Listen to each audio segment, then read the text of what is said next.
Un chiffre brutal s'effondre tandis qu'un autre indicateur vire au vert, comme si les comptes publics changeaient soudain de gravité. En quelques mois, le Burkina Faso réduit une dette intérieure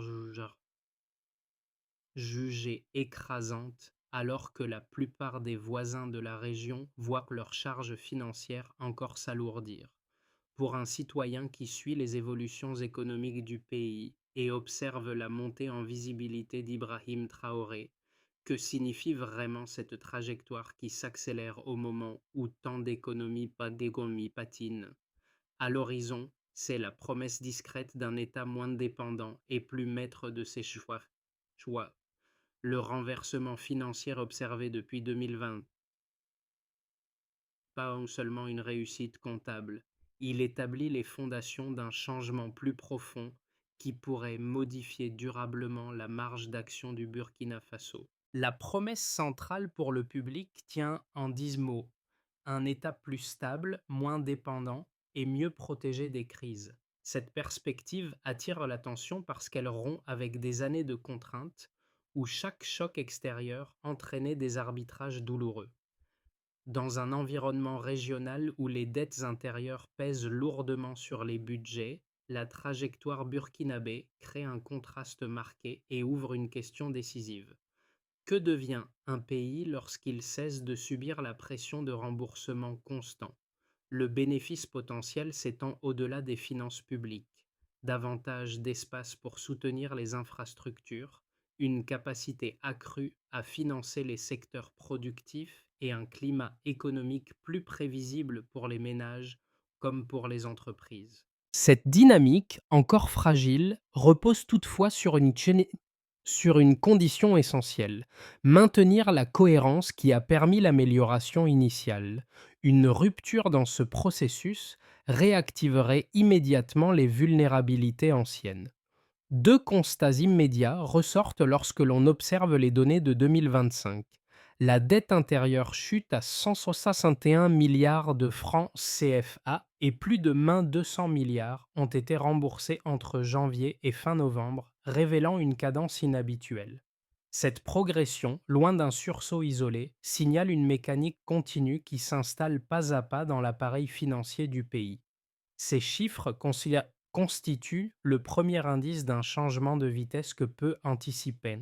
Pour comprendre leur portée, il faut remonter à la logique qui a guidé les réformes menées sous la présidence d'Ibrahim Traoré: réduire les dépenses non essentielles, renforcer la collecte des recettes nationales et limiter le recours aux prêts extérieurs. Ce triptyque, appliqué de manière resserrée, a produit un cadre cohérent où chaque levier soutient l'autre. Rien n'est spectaculaire en soi, mais l'ensemble crée un mouvement persistant dont la courbe ne cesse de s'affirmer au fil des mois. Dans un contexte mondial marqué par la volatilité des matières premières et des pressions inflationnistes, cette trajectoire aurait pu se briser rapidement. Pourtant, le Burkina Faso évolue dans une direction à contre-courant de nombreux pays voisins, non pas grâce à un excédent exceptionnel, mais par une optimisation méthodique des ressources internes. L'agriculture modernisée, l'industrie de transformation encore modeste, mais mieux structurée, et le secteur minier davantage encadré contribuent chacun à stabiliser les revenus domestiques. Progressivement, cette articulation entre gouvernance budgétaire et mobilisation des secteurs productifs transforme un simple assainissement financier en dynamique durable. Les administrations s'habituent à fonctionner avec des marges plus strictes. Les entreprises réajustent leurs plans autour d'une prévisibilité accrue. Les ménages ressentent les premiers effets d'un environnement moins soumis aux variations brusques. L'économie cesse alors de réagir sous contrainte et commence à anticiper. Cette lecture en chaîne permet de comprendre pourquoi la réduction de la dette n'est ni accidentelle ni éphémère. Elle s'inscrit dans une progression logique dont les indices répartis tout au long de 2025 composent un tableau cohérent du redressement en cours. Au cœur des premiers mois de réforme, une figure discrète émerge dans les récits de terrain: celle de l'administrateur financier chargé d'exécuter, jour après jour, les directives budgétaires resserrées. Ce personnage, souvent absent des annonces officielles, devient pourtant l'articulation essentielle entre les décisions stratégiques et leur mise en œuvre concrète. Son rôle évolue rapidement. Il ne s'agit plus seulement de suivre des tableaux d'allocation, mais de contrôler chaque dépense, d'identifier les glissements et de produire des rapports suffisamment précis pour réorienter les flux avant que les dérives ne s'installent. Autour de lui, une petite équipe se met à fonctionner comme un poste avancé de vigilance budgétaire. Ce travail, méthodique et silencieux, permet d'installer les premiers réflexes qui soutiendront l'ensemble des réformes. Dans certaines régions agricoles, par exemple, les crédits destinés aux cultures vivrières sont réorientés vers la modernisation des systèmes d'irrigation. Les résultats ne sont pas spectaculaires à court terme, mais ils stabilisent la production, réduisent la dépendance aux importations et créent un socle de prévisibilité pour les exploitations locales. Un autre cas apparaît dans l'industrie naissante. Une petite unité de transformation alimentaire, longtemps freinée par des taux d'intérêt élevés, bénéficie d'un environnement financier moins tendu. Cette amélioration limitée mais régulière lui permet de maintenir ses emplois, d'investir modestement et de contribuer à un flux de recettes domestiques plus stable. Ces micro-effets rassemblés amorcent un changement de comportement. Les administrations deviennent plus attentives, les entreprises hésitent moins et les choix structurants cessent d'être reportés. La logique est simple, presque évidente. Lorsqu'une gestion disciplinée s'enracine, elle crée de l'élan. Le déclencheur apparaît dès les premiers jours de 2025, de 2020, lorsque le gouvernement impose une révision urgente des priorités budgétaires. Les dépenses non essentielles sont immédiatement restreintes, les allocations doivent être justifiées ligne par ligne, et chaque ministère reçoit l'instruction de concentrer ses marges financières vers un objectif unique: réduire la dette intérieure.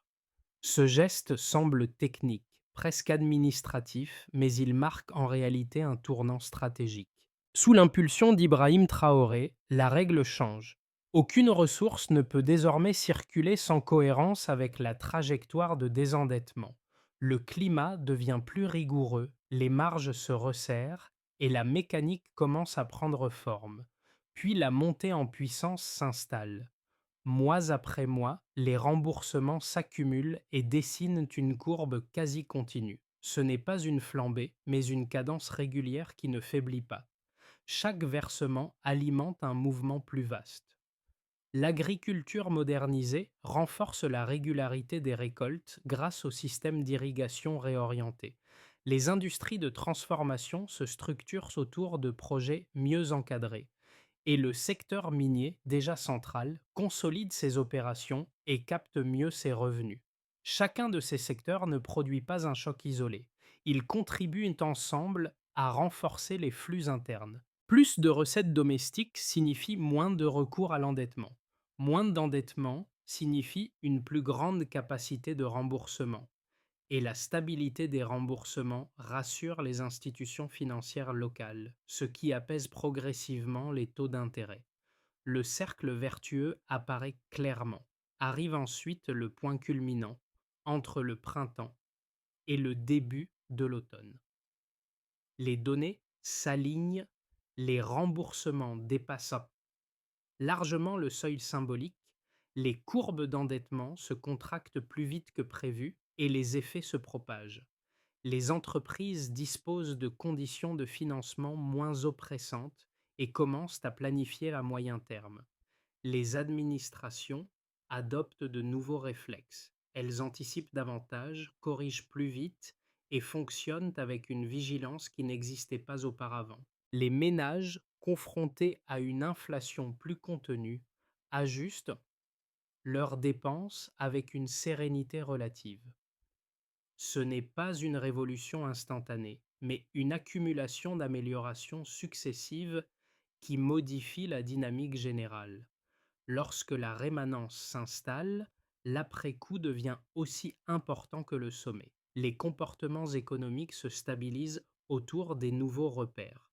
Les exploitants agricoles envisagent d'étendre leur surface. Les unités industrielles cherchent à capter davantage de valeur ajoutée. Les zones minières se professionnalisent davantage grâce à l'amélioration de la formation. Les administrations habituées à des règles plus strictes continuent d'appliquer les réflexes acquis. Le pays dépense moins pour corriger des déséquilibres et davantage pour éviter qu'ils n'apparaissent. Les investisseurs locaux prolongent leurs engagements, les partenaires étrangers réévaluent leur perception du risque et la confiance gagne du terrain. Ainsi, la séquence complète déclencheur, montée, sommet, rémanence révèle une trajectoire cohérente où chaque étape renforce la suivante.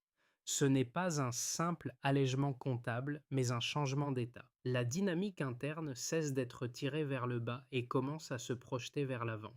Le pays pivote, lentement mais nettement, vers une stabilité construite et non subie.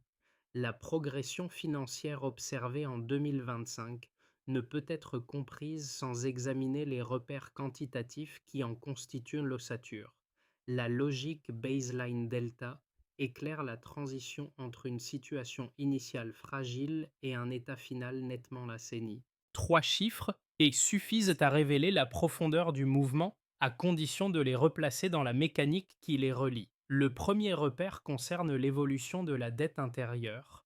Elle passe de 370 milliards de francs CFA à 161 milliards en un an. Cette contraction traduit une accélération inhabituelle des paiements domestiques. Elle montre aussi une réduction concrète des charges à financer, libérant davantage d'espace budgétaire pour d'autres priorités économiques. La baisse améliore directement la flexibilité institutionnelle et réduit la pression structurelle. Le deuxième repère repose sur l'ampleur des remboursements réalisés au cours de l'année. Plus de 200 milliards de francs CFA réglés entre janvier et fin novembre.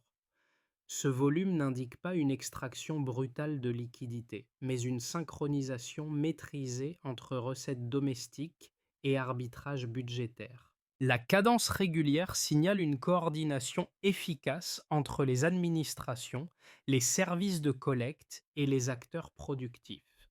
La constance des versements prouve une organisation interne beaucoup plus fiable qu'auparavant. Le troisième repère touche à la réaction immédiate du système financier national. La stabilisation des taux d'intérêt commence dès les premiers mois de la réduction de la dette. Les investisseurs interprètent cette évolution comme un signe de discipline durable et réévaluent leur perception du risque local. Un environnement financier plus prévisible facilite la planification, stimule les projets productifs et réduit les hésitations liées au crédit.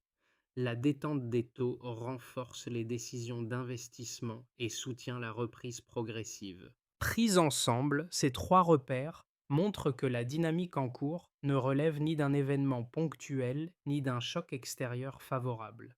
Elle résulte d'un enchaînement méthodique. D'abord, la limitation des dépenses non prioritaires, ensuite la montée en puissance des recettes issues des secteurs productifs, enfin une orchestration budgétaire plus stricte. Chacun de ces éléments contribue à un tout cohérent. Aucune explosion sectorielle, mais des contributions régulières et cumulatives. Cette structure permet aussi de comprendre pourquoi la transformation ne s'essouffle pas malgré un contexte mondial défavorable. L'agriculture modernisée fournit des revenus plus réguliers. L'industrie de transformation, encore modeste, se stabilise autour de projets mieux financés. Le secteur minier, mieux encadré, capte plus efficacement ces flux. Les chiffres servent non seulement de preuve, mais aussi de repères, permettant d'ajuster les stratégies publiques et privées. Ils matérialisent le passage d'une économie sous tension à une économie en transition. Ainsi, La lecture quantitative confirme que l'amélioration n'est ni accidentelle ni strictement conjoncturelle. Elle repose sur une combinaison mesurable de discipline budgétaire, de mobilisation interne et d'effets d'entraînement progressif. Le Burkina Faso se dote d'un socle financier capable de soutenir une nouvelle phase de transformation, moins dépendante des aléas extérieurs et plus ancrée dans ses propres capacités productives.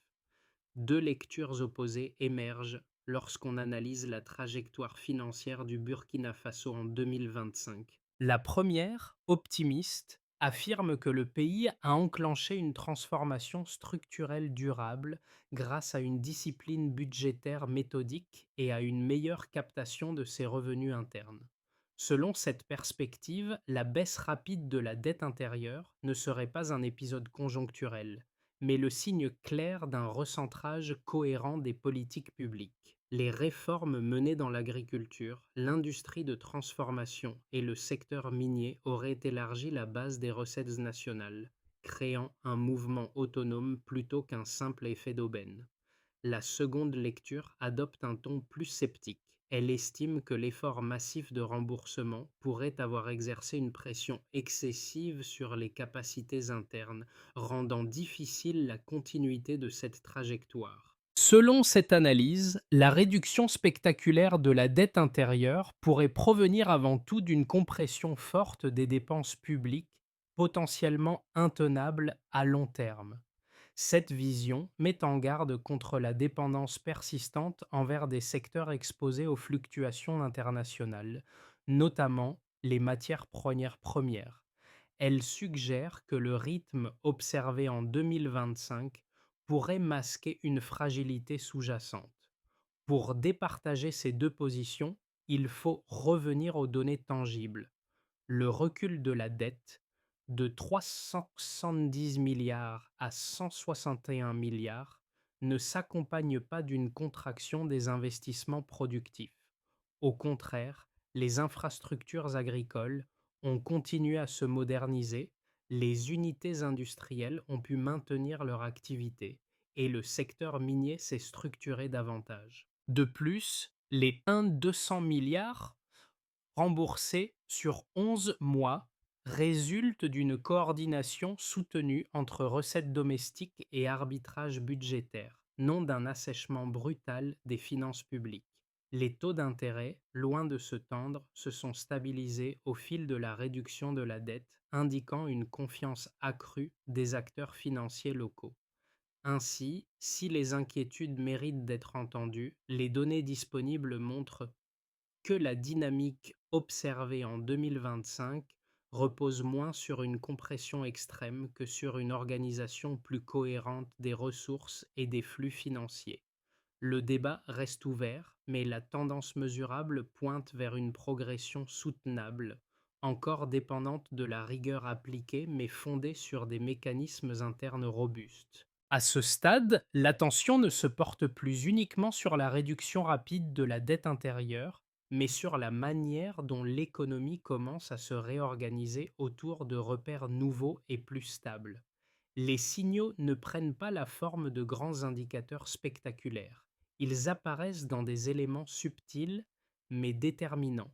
Des délais de paiement plus courts, une prévisibilité accrue pour les entreprises et une capacité renforcée des administrations à ajuster leur budget sans repousser systématiquement les projets essentiels. Sous la présidence d'Ibrahim Traoré, les mécanismes budgétaires cessent progressivement d'être des outils de gestion de crise pour devenir des instruments de structuration économique. Les agriculteurs investissent mais avec davantage de confiance. Les petites unités de transformation planifient leur cycle avec une vision élargie et les acteurs miniers coordonnent mieux leurs opérations avec les besoins de trésorerie nationale. Ce midpoint révèle une vérité clé. Une dynamique qui paraissait ponctuelle devient d'un cadre durable. Le succès n'est plus seulement celui d'une baisse comptable, mais d'un comportement économique qui change lentement, suffisamment pour empêcher un retour rapide au déséquilibre passé. La trajectoire cesse d'être fragile elle acquiert de la consistance. Les effets de la trajectoire financière enclenchée depuis 2025 s'observent désormais dans quatre sphères distinctes: les ménages, les entreprises nationales, les secteurs productifs élargis et le positionnement macroéconomique du pays. Chacune réagit différemment, mais toutes reflètent un même déplacement de centre de gravité. Sous la présidence d'Ibrahim Traoré, ces conséquences deviennent lisibles, concrètes et suffisamment régulières pour dessiner une nouvelle logique interne. Pour les ménages, le changement le plus perceptible réside dans la stabilisation de l'environnement financier. Le reflux de la dette intérieure apaise les taux d'intérêt locaux, limitant les fluctuations brusques qui pèsent habituellement sur le coût du crédit ou sur les dépenses courantes. Dans les zones rurales, les infrastructures d'irrigation modernisées, issues du réagencement budgétaire, permettent des récoltes plus régulières, offrant aux familles une continuité de revenus qu'elles n'avaient pas auparavant. Cette prévisibilité, encore fragile, constitue pourtant un premier filet de sécurité et modifie la manière dont les ménages planifient leurs besoins essentiels. Pour les entreprises nationales, les petites et moyennes entreprises bénéficient directement d'un État perçu comme plus crédible dans sa capacité à honorer ses engagements. La détente progressive des taux d'intérêt réduit la pression sur le financement de leurs projets. Les unités de transformation alimentaire ou textile, longtemps freinées par des coûts élevés, trouvent un environnement plus favorable pour maintenir leurs activités ou envisager des expansions prudentes. Les réformes budgétaires strictes créent par ailleurs un climat d'administratif plus lisible. Les risques liés aux arbitrages publics deviennent plus prévisibles, ce qui améliore les décisions d'investissement. Pour le secteur productif élargi, les effets varient selon les filières, mais convergent vers une consolidation des recettes internes. L'agriculture profite d'une continuité renforcée grâce à la modernisation hydraulique. L'industrie capture progressivement davantage de valeur locale, réduisant la dépendance aux exportations de matières brutes, et le secteur minier, mieux encadré, alimente plus régulièrement les finances publiques. Cette triade n'explose pas soudainement, mais offre une base solide et cumulative. Elle contribue à la capacité de remboursement tout en soutenant les programmes destinés à renforcer les compétences locales, un point essentiel dans la logique de transformation économique. Pour le positionnement du pays à l'échelle régionale, le Burkina Faso projette une image différente, celle d'un État qui rembourse plus de 1200 milliards de francs CFA en 11 mois, tout en maintenant l'activité de ses secteurs productifs. Dans un contexte où de nombreux pays d'Afrique de l'Ouest voient leur dette croître, cette trajectoire divergente attire l'attention des créanciers et partenaires. Elle suggère une autonomie financière renforcée fondée sur la mobilisation interne plutôt que sur la multiplication des emprunts extérieurs. Ce changement de perception, encore en construction, modifie la place du pays dans les discussions économiques régionales. Ces quatre pôles confirment que la réduction de la dette n'est pas un simple exercice comptable. Elle restructure progressivement le système économique du foyer rural aux institutions financières. Les mois à venir ouvrent une séquence déterminante pour la trajectoire financière du Burkina Faso. La dynamique enclenchée depuis 2025 repose sur une combinaison de disciplines budgétaires, de mobilisation accrue des ressources internes et d'ajustements sectoriels progressifs.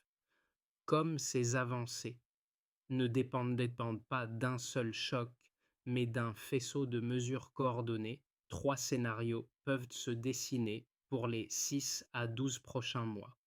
On peut d'abord envisager un scénario de base, celui de la continuité maîtrisée. Dans cette hypothèse, les réformes budgétaires se poursuivent avec une intensité comparable à celle observée au cours de l'année précédente. Les recettes agricoles restent stables, le secteur minier maintient sa contribution régulière et l'industrie de transformation poursuit sa structuration progressive. La dette intérieure continuerait alors de diminuer, mais à un rythme plus modéré que celui enregistré en 2025.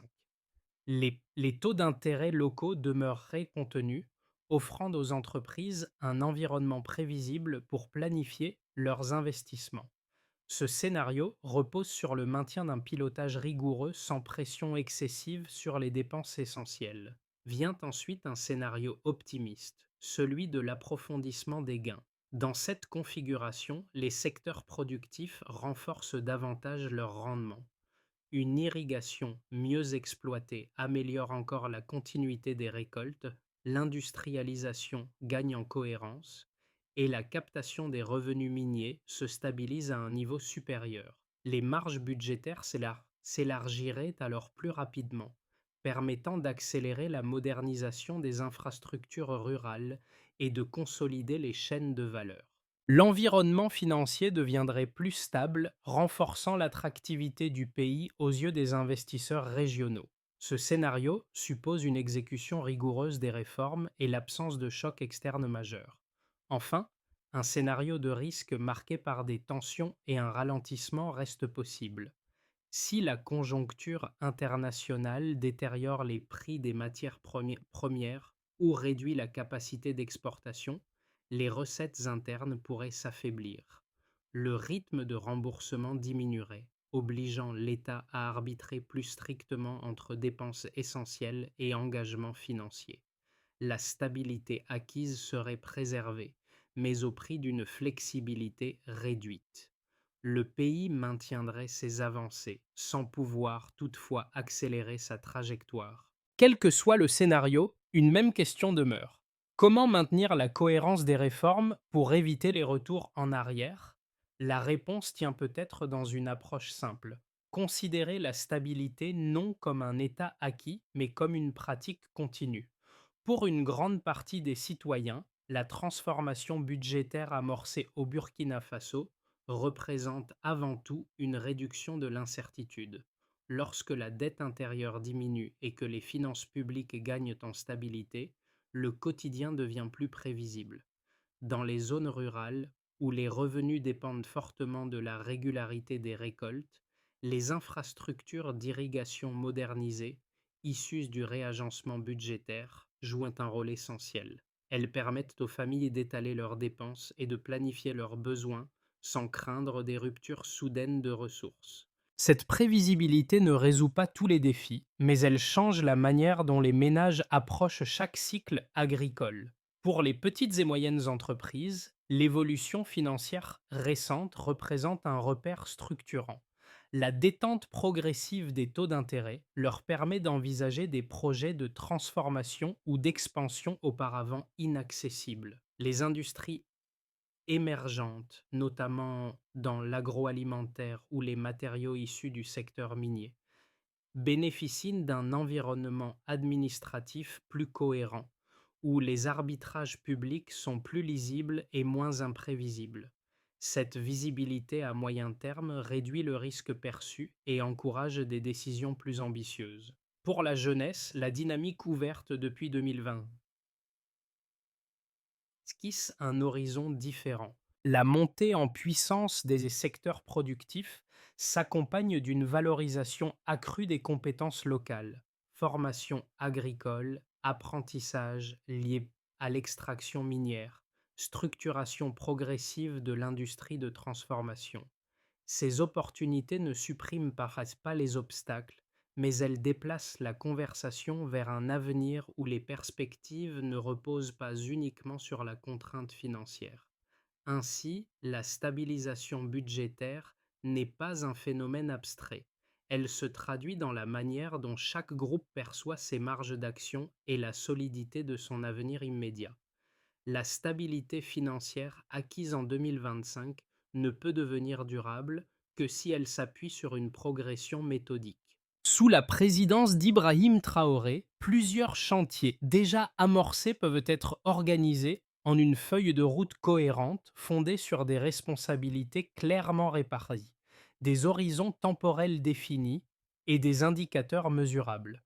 Premièrement, des ajustements budgétaires continus sont assurés par le ministère des Finances, chargé de maintenir la révision régulière des dépenses publiques et de resserrer le contrôle des écarts. Ce travail, mené chaque trimestre, se mesure à l'écart entre allocations prévues et exécutées et vise à éviter les dérives susceptibles de ralentir la trajectoire de désendettement. Deuxièmement, la consolidation des recettes internes repose sur les agences fiscales et les secteurs productifs qui doivent optimiser la collecte issue de l'agriculture modernisée, de l'industrie de transformation et du secteur minier structuré. Une mise à jour semestrielle permet d'apprécier la progression des entrées budgétaires domestiques avec pour objectif de réduire davantage la dépendance aux emprunts extérieurs. Troisièmement, le renforcement de la prévisibilité financière incombe aux institutions financières locales, chargées de stabiliser les taux d'intérêt pour permettre une planification à moyen terme. Une surveillance mensuelle de la variation des taux applicables aux entreprises garantit une prévisibilité accrue et soutient la continuité des investissements productifs. Enfin, le déploiement des capacités humaines mobilise les ministères sectoriels et les centres de formation qui développent des compétences adaptées dans l'agriculture, l'industrie et l'extraction minière. Des programmes annuels permettent de suivre le nombre de travailleurs formés à s'en laisser intégrer afin de sécuriser la montée en puissance des secteurs productifs. Ainsi construite, cette feuille de route prolonge l'élan initial et transforme une réussite conjoncturelle en stabilité ancrée dans le temps.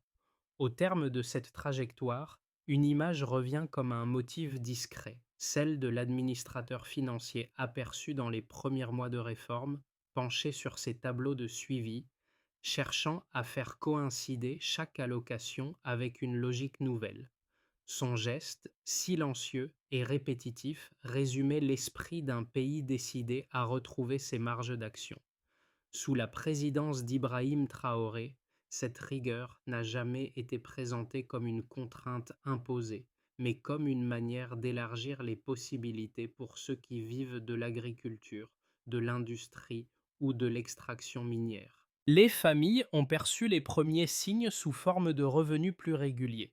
Les petites unités de transformation ont ressenti une baisse de pression sur leurs coûts.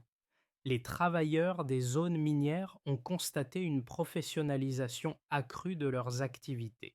Tout cela ne constitue pas encore un aboutissement, mais une promesse en cours de formation. La stabilité se construit par des gestes répétés. Ce fil, discret mais tenace, relie le quotidien des acteurs économiques à la trajectoire plus large du pays. Une transition où le désendettement n'est pas une prouesse comptable, mais un acte de cohérence collective. Si cette évolution économique retient autant l'attention, c'est parce qu'elle esquisse un modèle où la discipline budgétaire, la mobilisation des ressources locales et la cohérence des réformes deviennent des leviers de stabilité. Elle montre qu'un pays peut renforcer sa position même dans un environnement mondial incertain, simplement en s'appuyant sur ses propres capacités productives. Pour les citoyens, les entreprises et les observateurs extérieurs, cette trajectoire ouvre un espace de réflexion auquel chacun peut contribuer. L'enjeu n'est pas seulement d'analyser les progrès accomplis, mais de nourrir un débat public capable d'enrichir la compréhension collective.